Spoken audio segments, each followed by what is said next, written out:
Well, I want to backtrack, and this will be a continuation.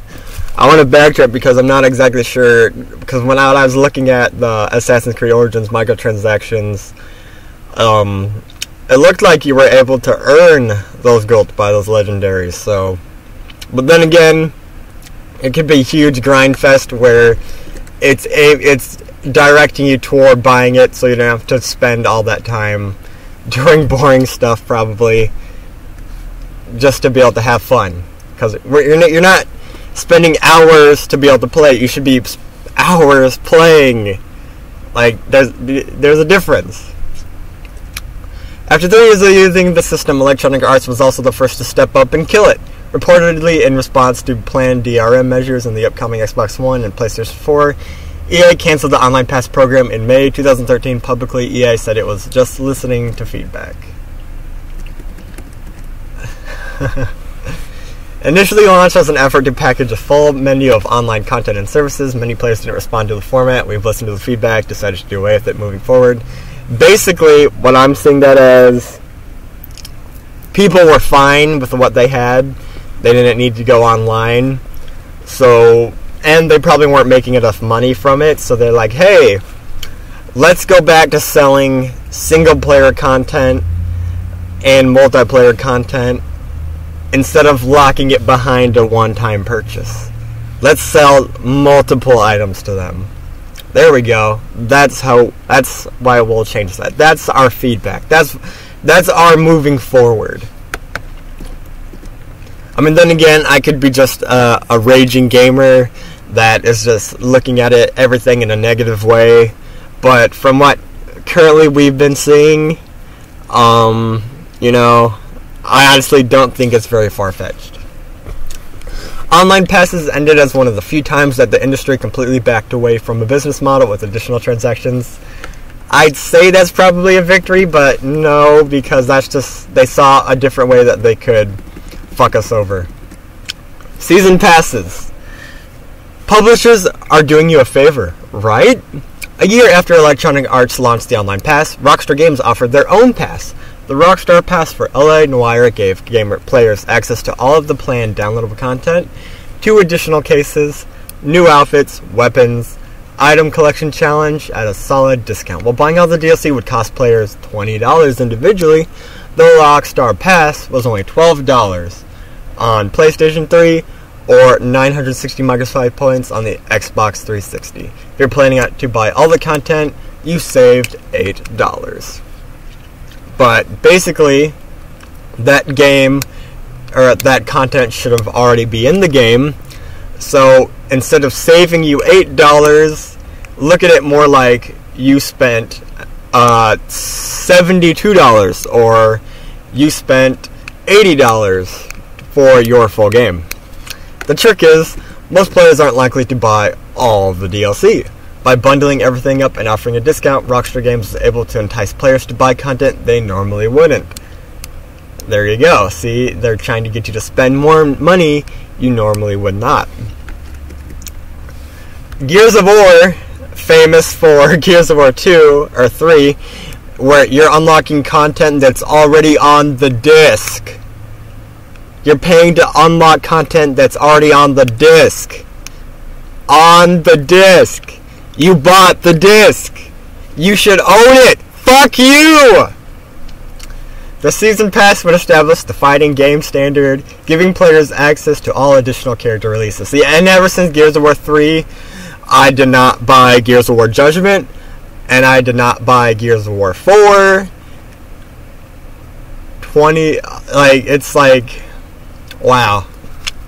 That Season Pass would establish the fighting game standard, giving players access to all additional character releases. Activision's Call of Duty franchise launched the Call of Duty Elite membership for Call of Duty Modern Warfare on September 3rd in 2011. Acting somewhat like a Season Pass, Elite was a $50 a year subscription fee that unlocked access to all Call of Duty map packs for that year, in addition to streaming content, a special site, and more.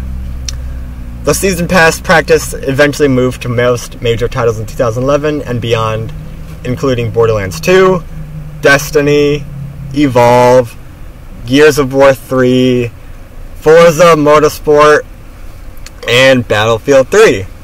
Battlefield 3, I purchased the season pass when it went on sale for like $20. Borderlands 2, I did the same. For Evolve, I bought that when that was... Oh, actually, no, I bought that on sale for $10. Played it a little bit. Yeah, definitely not worth $60. Gears of War 3, I have to admit, my friends bought that. They bought the DLC as well, so I wanted to play with them, and I had a ton of fun. Even though we had to spend a ton of money, and it really pissed us off, we still had a lot of fun in the end. In the end, Gears of War 3 won. But doing that over and over and over again, having that expected that to be every game that I buy, it's just not possible. And if you want your games to be played rather than them just to be making you money, this is the difference. Those who take issue with the system point out that publishers are essentially getting players to pre-order additional content. You put down $60 for the game and the same time $20 to $30 for the downloadable content. Many times, players have no clue what they are paying for. Characters are hidden. Future expansions aren't detailed. You're pre-purchasing in the hopes that a publisher or developer will deliver on some nebulous promise. This also led to the rise of deluxe editions, which are generally the base game with the season pass already included. So basically, let's sell you the game, but we already have things planned for you, so they could be already developed. In my opinion, they are, because that's the perfect way to make sure they work. So basically, they're making a game, cutting out, let's say, a couple modes, a map, some characters, some skins. Let's take that out and then resell that on top of our game that we just sold. Season passes are still going strong to this day. Some of the loot box games mentioned in the beginning of this article also have season passes.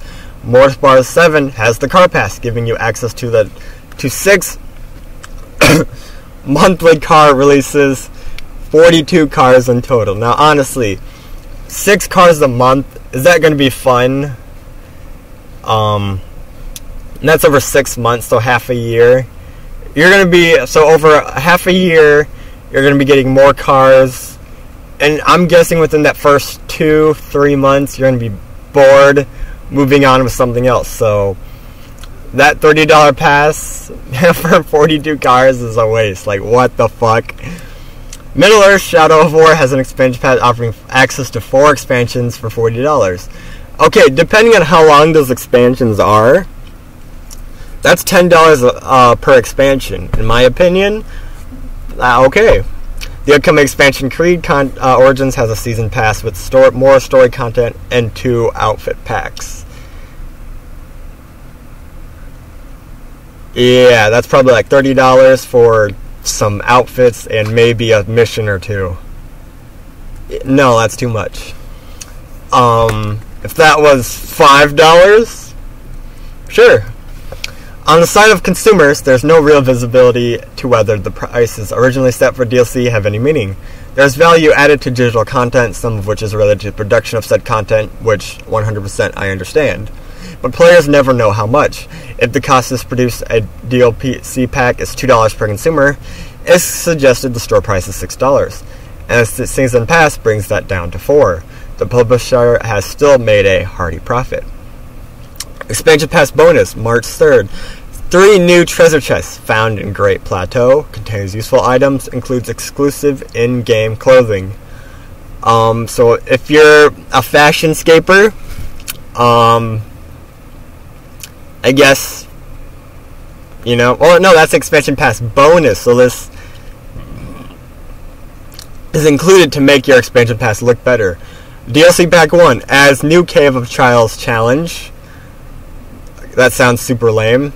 New hard mode. That sounds super stupid. That means basically, here's the game with enemies slightly difficult, more difficult, and you do less damage. There you go. We're going to sell that to you. New DLC Pack 2. New original story. New dungeon. And additional challenges. Alright, when you say new additional story, so are you selling us a whole new game?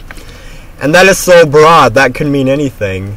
Like, one new story could mean, oh, here's Link going to an island to find some chicken.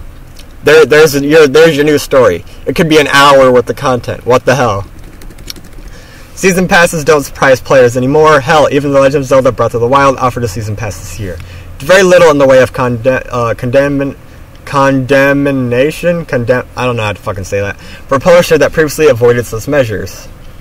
Condemnation? I don't fucking know. The perception is simply that the discounts are worthwhile, especially for the avid and fervent of fans of the game. Basically, if you're a Zelda fan, fuck you. If you want all of Zelda, pay us all the money. And this is why I love modders, I love emulators, I love pirates. Because of you, I can play these games and enjoy them without having to waste all of my money that... I work a full-time job. I work in a factory. I work 12-hour days. I can work 6 days a week. I'm not going to be spending... And I have bills to pay. I have a car payment. I have a house payment. Or I have rent to pay. I have all of these important things to where... How the hell am I supposed to spend $100 for a game to come out? And a lot of this content you're making me wait for. So why would I bother buying a new game when I don't even get all of it at the same time? Like, the logic behind this baffles me. Like, and even then, if your game's good, years down the road, people will still be playing it and having fun. But doing this, it's gonna you're gonna kill your game super quickly. This is how you kill a game. This is how you kill a franchise. This is how you kill your player base. How you get them to hate you. And yeah, you're getting free PR. People are still... I mean, you have your IP, but this just isn't the way to do it. This is just like... I'm sorry, this is just not the way to do it.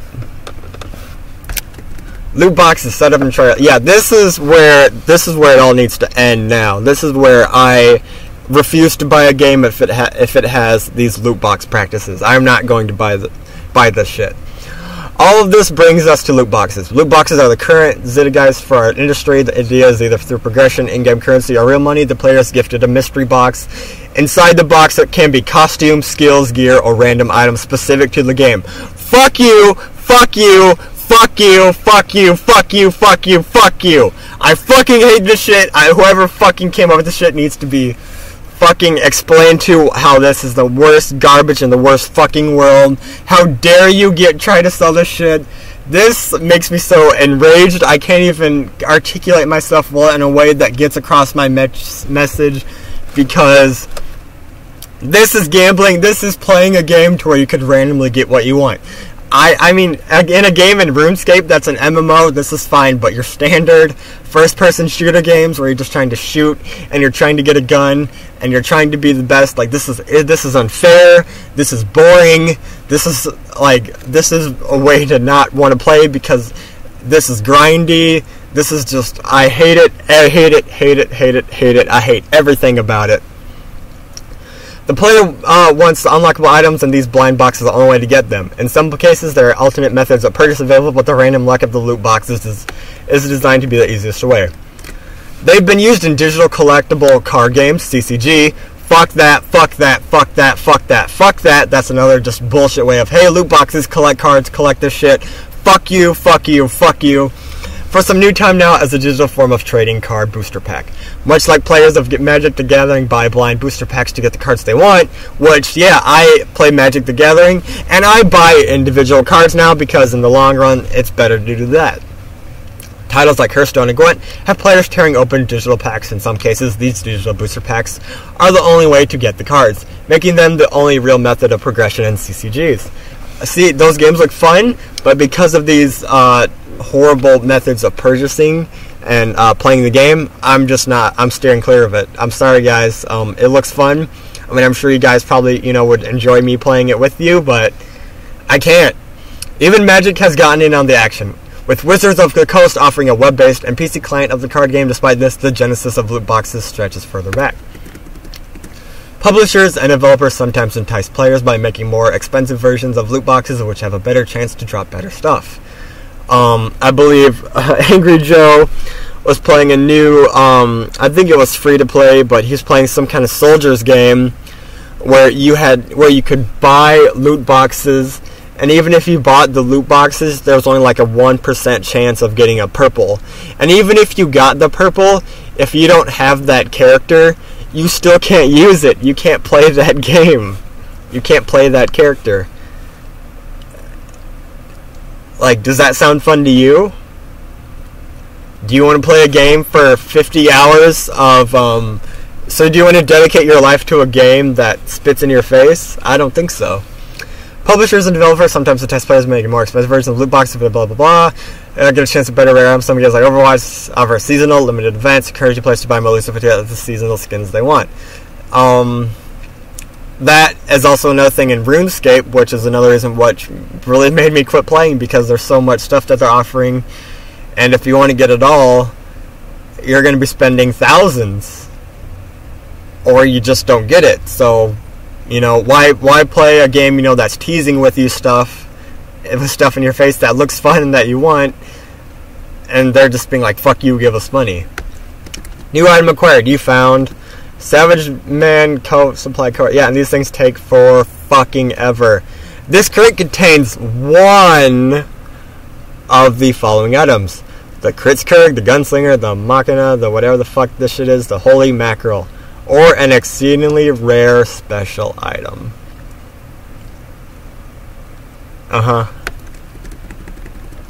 The loot box model started in Chinese and Korean massively multiplayer and free-to-play games.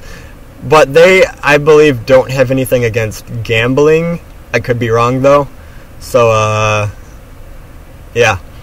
But the first shot at them on the western side of things was Valve's Team Fortress 2. In June 2011, Valve transitioned the game to a free-to-play business model after the launch of the Man Economy update in 2010, which introduced crates and item trading. MMOs that fell on hard times, like Star Trek Online and Lord of the Rings Online, switched to the model when they went free-to-play as well. See, here's the way to have players play your game, and to get if the game's free, then all of this money stuff I can't complain about, because your game's free. I can choose to play it. I can choose to play it or not. But if I bought the game, I don't want these kinds of methods of unlocking. I mean, and it's like, if I can buy the game with the version that doesn't have these loot boxes, sure, I'll do that. But with this current method of leveling up, I hate it. I don't like it. It's slow. It's boring. It's random. It's just not fun. There were paid games that offered loot boxes at the same time, though usually they left the mechanic for online multiplayer modes. Mass Effect 3's Galaxy at War multiplayer launched with purchasable equipment packs. Counter-Strike Global Offensive added weapon cases in 2013, requiring an additional key to unlock. PlayerUnknown's Battlegrounds, Total the Cinema System, Battlefield 4 launched battle packs, adding real money purchases in 2004. See, I love Battlefield 4. I have never once bought a battle pack. I've never once used whatever the fuck this is.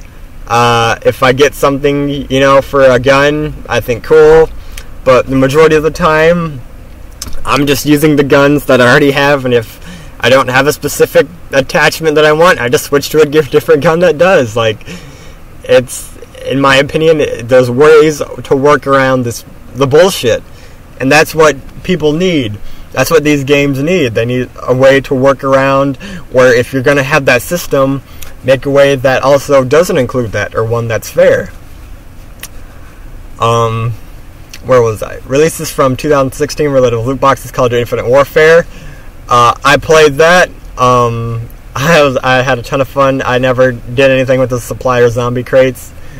Guardians, Halo 5, didn't play that. All the microtransactions steered me away from it. Battlefield 1, I love that. Still not going to pay for battle packs. I see absolutely no reason why I would ever spend any kind of money on that.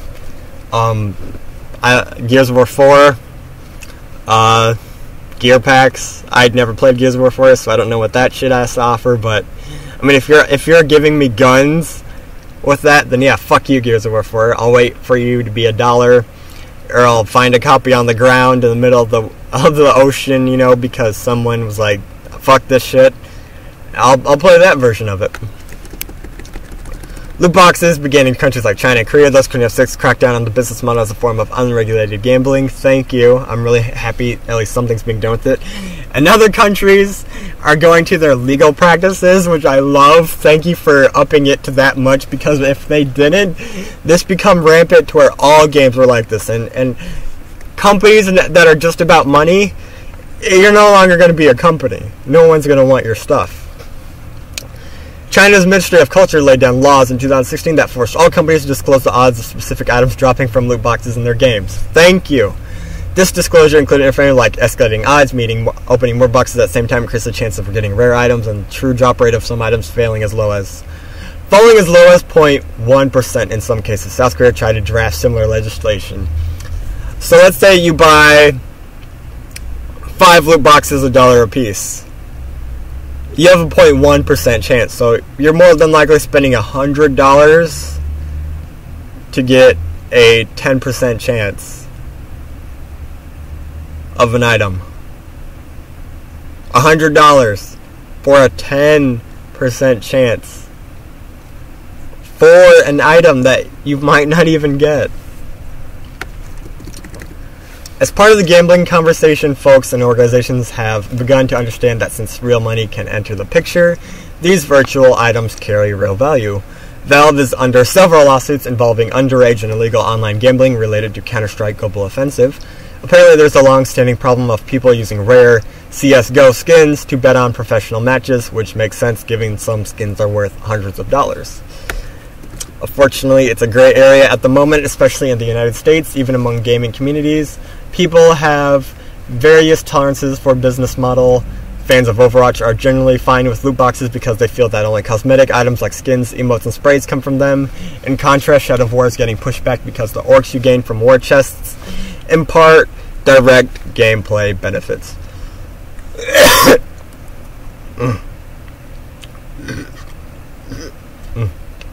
Damn, I need some water. My mouth's starting to get really dry. How far will consumers let it go? Even without the gambling conversation regarding loot boxes, there are still whales and even casual players who keep buying into additional games content. There are still whales and even whales? I guess whales are gamers. Overwatch cost $40 for the standard edition, but we've probably put in $10 in the game during each seasonal event to get some of the special skins, given that there are 8 events since launch. That's around $80 for the game, meaning it would have been $120 if I purchased it at launch. I mean, that's if you really want the skins, though. Me, I'd probably go for the Halloween ones, but if I don't get it, I don't get it. I mean, these games are supposed to be fun, so come next year, I probably would have tried again. Next year, maybe again. And that's what you do. You create events that make people come back to your game, and you make it fun to where people want to keep playing it and unlocking things, not making it grindy bore fests that charge you tons of money to play everything, because that's just will steer people away from it. That'll make people quit. Another Blizzard title, World of Warcraft. I purchased the base game, $60, and every expansion up until Warlords of Draenor. When I began reviewing the series professionally, 4 times $50, add in the additional monthly fee that I've mostly paid since launch in 2004, 154 months times $15, and the various pets and mounts I purchased on the Blizzard shop, $40 in total, and it begins to add up as a very profitable game for Blizzard, $2,610 from me alone. And get this, this is all digital content that is stored on a server. So none of this stuff you have is physical. Technically, they still own that, because if Blizzard closes, if their terms of service changes, and they force you to either agree or decline, you pretty much just paid money just for that little bit of time, because you technically still don't own this stuff. Players balk at prices for additional game content unless it's their favorite platform holder, publisher, developer, or game series. Then it's a-okay. And see, this is why I used to love Gears of War. I played all of them till the 3rd. I played them with friends. I remember hours and hours, and waiting, for the next release. But then since the Gears of War 3 sold me content that was already on the disc, I quit playing that. Call of Duty, I got tired of, there was a new one coming out, and I, was a casual player that never prestiged once. The highest I think I ever got was like level 54, maybe 37, something like that. I got bored. I played it as much as I could, still never got anywhere. And now they're trying to sell me stuff where I have a chance of getting that reward after I buy in-game currency. Like, before you barely had me, now you don't have me at all. The backlash against loot boxes is rising in 2017, but business model and other changes like it have been around for some time in the industry's biggest games. What's changed in this case is Shadow of War bringing the loot boxes into the single-player side of the equation, which in multiplayer that's different, but in single-player that's starting to scare me.